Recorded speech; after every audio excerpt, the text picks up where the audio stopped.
Hey everybody, welcome back to Kitchenorama. Hope you all are staying safe and healthy. Kitchenorama is on Facebook and Instagram. Let's connect. Today we are making this amazing Moong Daal Halwa with pumpkins. It's a delicacy made back home in India during celebrations. Let's get started. For this recipe, you need 2 cups of moong dal soaked about 4 to 5 hours. 2 cups of grated sugar pumpkin. I'm using the rice cup as a measure. 1 cup of ghee or clarified butter. You need chopped almonds, cashews, and some raisins. You need 1 cup of 2% milk. You can use whole milk or half and half. 4 to 6 cardamoms. We're going to be crushing these and using them. 1 cup of dry desiccated coconut. You can find this in any Indian grocery store. And 1 cup of sugar. You can use powdered or cane sugar. That's totally fine. Now, once our moong dal has been soaked for 4 to 5 hours, I have drained all the water and I'm taking it in my magic bullet or blender and I'm going to blend it into a very coarse paste. I'm not going to blend it fine, it's a coarse paste. Set it aside, turn your Instant Pot on saute mode. Now, if you do not have an Instant Pot, you can cook this in a regular bottom pan as well. Once your Instant Pot is warm, go ahead and add your 1 cup of ghee or clarified butter. Vegans can use any kind of vegan butter. Once your ghee is warmed up, you're going to go ahead and add your crushed cardamoms into it. And then I'm going to take half of my chopped almonds, cashews, and I'm going to use all of my raisins at this point. I'm going to give it a good mix. And you can see after some time your raisins will start popping up. Now once your raisins are cooked and they start popping up, that is the sign that you need to start adding your other ingredients. You don't want them to turn too dark or burn. At this point, I'm going to go ahead and add my coarsely ground moong dal. And I'm going to give it a good stir into the ghee. Make sure you're mixing it well. Moong dal tends to stick to the bottom of the Instant Pot pan or any regular bottom pan, so make sure you're stirring it, making sure nothing sticks to the bottom. Once you have given it a good stir, you're going to go ahead and add your grated pumpkin and start giving it a good mix.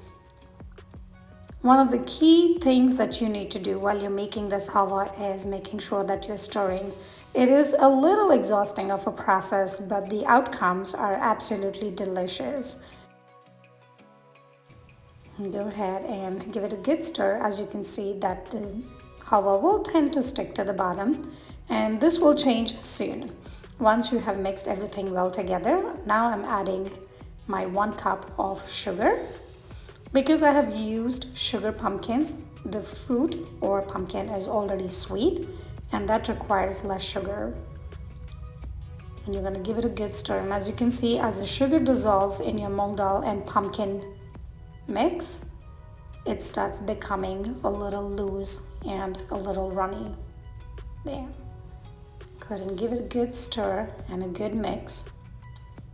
Making sure, again, nothing is sticking to the bottom and nothing burns.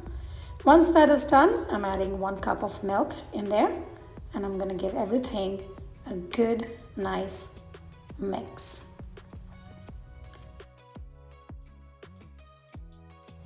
I'm going to let this mixture cook for roughly about 4 to 5 minutes.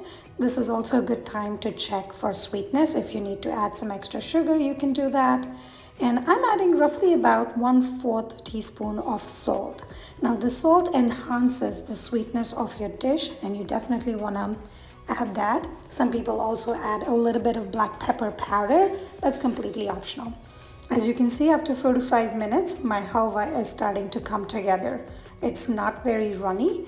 It's becoming into a thick pasty consistency, but it still has that granular texture to it.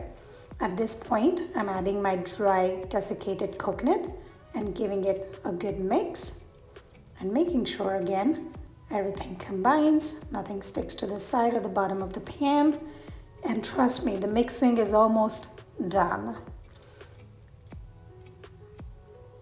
As you can see, it looks beautiful. Trust me, it tastes so amazing. And it is ready. It's nice and granular. You can see it. I'm gonna give you a closer look at it. It's beautiful. Go ahead and turn off your Instant Pot. And you can now take off your pot and set it aside so that you don't want any extra heat kind of burning your halwa. Take a glass pan or a Pyrex bowl or a container that you have and grease it with some ghee or butter. And now you're gonna go ahead and add your halwa mix into the pan.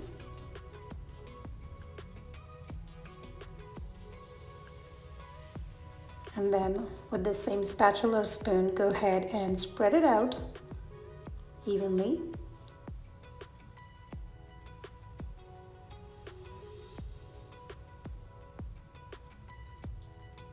And remember, we used only half of our chopped almonds and cashews. We held on to the half.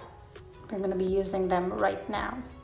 So once your halwa is all spread out, you're going to go ahead and garnish it with some chopped almonds. You're going to add some chopped cashews, and you can have saffron. You can definitely add that. It's a completely optional step. We always tend to add saffron during our festival sweets and delicacies. We always have it on hand, easily available in any Indian or Pakistani grocery stores.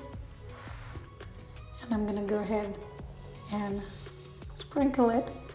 It gives your halwa a beautiful taste and smell. Now I'm gonna cover it with a plastic wrap and I'm gonna put it in the refrigerator roughly about 30 to 40 minutes to cool down. And once it's cooled down, I'm gonna use a sharp knife and I'm going to cut it into bite-sized pieces. Now the sizes are completely depending on your choice. If you want to really keep them big, you can. If you really want to make them small portion size, you can. And look at that awesome halwa. Serve it as your dessert during upcoming holidays and celebrations. Enjoy it with friends and family. Stay safe and stay tuned. Don't forget to subscribe.